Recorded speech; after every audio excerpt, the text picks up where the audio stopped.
Wherever you go, whatever you do, throw a little at it. Omax, Vest and Briefs.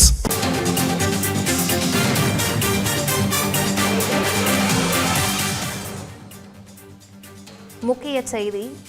தலைமை செயலக வளாகத்தில் உள்ள 10வது தளத்திற்கு முதலமைச்சரின் அலுவலகமானது மாற்றம் செய்யப்பட்டுள்ளது.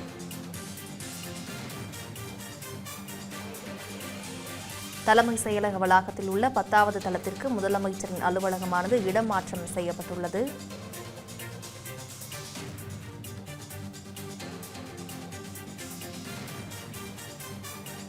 முதலமைச்சர் தனிச் செயலாளர்கள் ஆலோசகர்கள் அறை மாற்றப்படுவதாக தமிழக அரசு அதிகாரப்பூர்வமான அறிவிப்பை வெளியிட்டுள்ளது.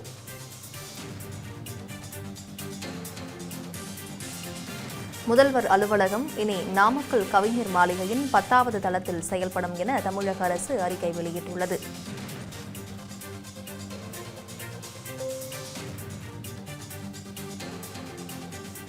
தலைமை செயலகத்தில் இருந்து நாமக்கல் கவிஞர் மாளிகைக்கு இடம்பெயர்கிறது முதல்வர் அலுவலகம். இதுகுறித்த முழு விவரங்களை தலைமை செய்தியாளர் விக்னேஷ் வழங்க கேட்கலாம். வணக்கம் விக்னேஷ், இது குறித்த முழு விவரங்களை பதிவு பண்ணுங்க.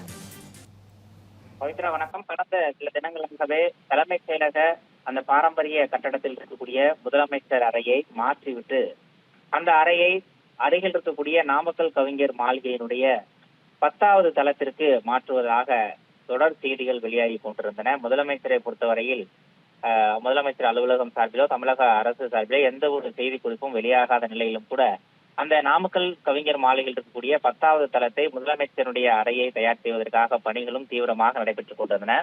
இந்த நிலையில் தமிழக அரசின் சார்பில் ஒரு அவசரமான செய்தி குறிப்பு தற்போது வெளியிடப்பட்டிருக்கிறது. இதன் மூலமாக முதலமைச்சருடைய அறை பாரம்பரிய கட்டடத்திலிருந்து நாமக்கல் கவிஞர் மாளிகையினுடைய 10வது தளத்திற்கு மாறுவது உறுதியாகியிருக்கிறது. தமிழ்நாடு அரசு வெளியிட்டிருக்கக்கூடிய அந்த செய்தி குறிப்பை பார்க்கும்போது தலைமைச் செயலக நாமக்கல் கவிஞர் மாளிகையினுடைய 10வது தளத்திற்கு இட நெருக்கடியின் காரணமாக முதலமைச்சர் அவர்களுடைய அலுவலகம், முதலமைச்சருடைய செயலர்கள் மற்றும் ஆலோசகர்களுடைய அறையை மாற்ற முடிவு செய்யப்பட்டிருப்பதாகவும் நிர்வாக காரணங்கள் கருதி இந்த முடிவு எடுக்கப்பட்டிருப்பதாகவும் தமிழக அரசு தெரிவித்திருக்கிறது. அதே நேரத்தில் நாமக்கல் கவிஞர் மாளிகையினுடைய 10வது தளம் என்பது ஒரு கூட்ட அரங்குக்காக வடிவமைக்கப்பட்டிருந்தது. மாவட்ட ஆட்சியர்கள், காவல் கண்காணிப்பாளர்கள் மாநாடு, அனைத்து கட்சி கூட்டம் உட்பட பெரிய அளவிலான ஒரு கூட்டத்தை நடத்துவதற்கான வசதியாக அந்த 10வது தளம் என்பது வடிவமைக்கப்பட்டிருந்தது. தற்போது அந்த வசதிகள் அனைத்தும் அகற்றப்பட்டு முதலமைச்சருடைய அறைக்கான அனைத்து ஏற்பாடுகளும் தயார் நிலையில் இருக்கிறது.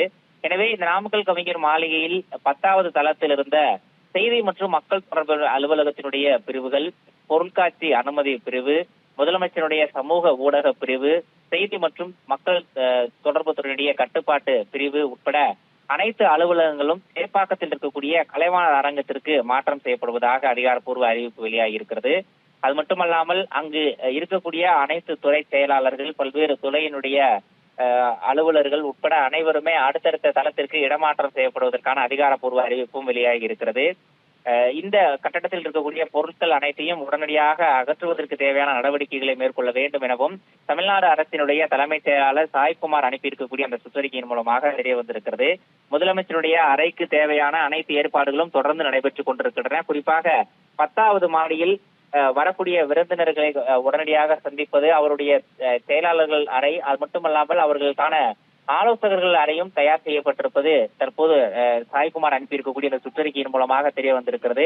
அடுத்த மாத இறுதிக்குள்ளாக இந்த பணிகள் அனைத்தையும் நிறைவு செய்து முதலமைச்சர் மற்றும் அவருடைய செயலாளர்கள், ஆலோசகர்கள் அனைவரும் நாமக்கல் கவிஞர் மாளிகையினுடைய 10வது தளத்துக்கு தன்னுடைய அறையை மாற்றுவார்கள் என்ற ஒரு தகவலும் கிடைக்கப்பட்டிருக்கிறது. பவித்ரா, விவரங்களுக்கு நன்றி விக்னேஷ். தமிழ் ஜனம் சேனலை சப்ஸ்கிரைப் பண்ணாம பார்த்துட்டு இருந்தீங்கன்னா மறக்காம சப்ஸ்கிரைப் பண்ணிடுங்க.